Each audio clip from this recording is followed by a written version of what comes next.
Hello বন্ধুরা, ঝুমাস কিচেনে সবাইকে স্বাগত। আজকে আমি একটি রেসিপি বানাতে চলেছি, যেটি হলো পাঁচমিশালি সবজি। এটা হলো পুঁই শাক, এটা হলো কুমড়ো, এটা হলো আলু, এটা বরবটি, এটা গাজর। এটাতে সামান্য উপকরণ লাগে: টমেটো, একটু আদা, লঙ্কা, তেজপাতা, পাঁচফোড়ন আর একটি কাঁচা লঙ্কা। এরপর আমি গ্যাসটা ধরাচ্ছি।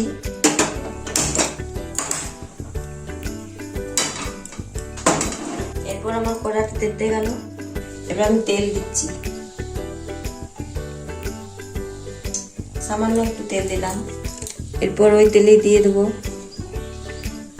শুকনো লঙ্কা, তেজপাতা আর পাঁচফোড়ন।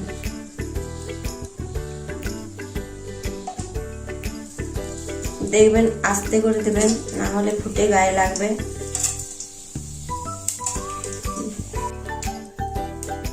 এরপর দিয়ে দিলাম টমেটো।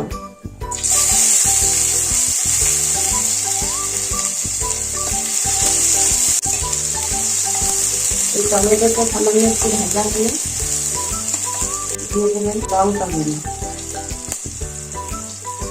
এই লঙ্কা গুঁড়িকে দেওয়ার পর কি হবে বলুন তো, টমেটোটা গলে যাবে। এরপর এর সাথে দেবেন হলুদ গুঁড়ি, একটু নাড়তে থাকবেন। তারপর দিয়ে দেবেন এই ভারী যেটা শক্ত সবজি আছে সেই সবজি, যেমন আলু,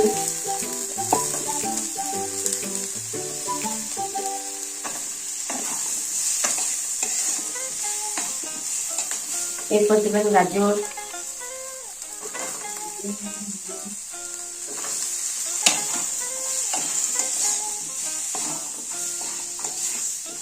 একটু ভাজা ভাজা হলে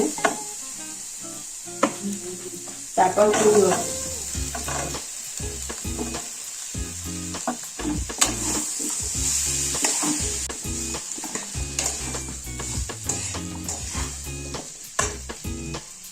এরপর বরবটি,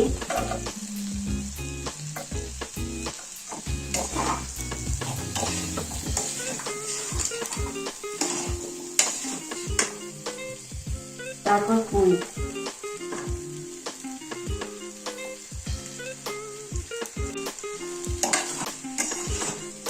এটা একটু নাড়ানোর পর নুন দিয়ে দেবেন। নুনটা দিলে কি হবে, টক করে বেশ জল ছেড়ে দেবে। এটাতে জলের প্রয়োজন নাই, এটাতেই যা জল বেরোবে এই তরকারিটা হয়ে যাবে।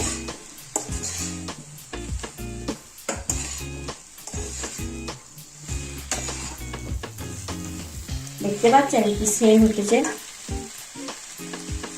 স্বাদ অনুযায়ী চিনি দেবেন, যে যেরকম সাথে খেতে চান। চিনি দিলে কি হবে, রেসিপিটা একটু ভালো হবে।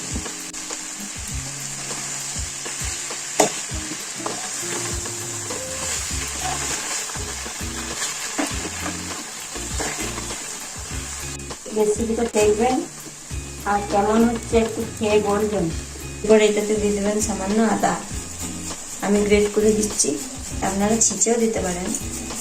এটা বেশি মশলাপাতি কিচ্ছু লাগে না, যেমন সামান্য আদা লাগে, যদি পাঁচফোড়ন, একটু তেজপাতা, একটা শুকনো লঙ্কা, এগুলোই লাগে। এটা নিরামিষ তরকারি।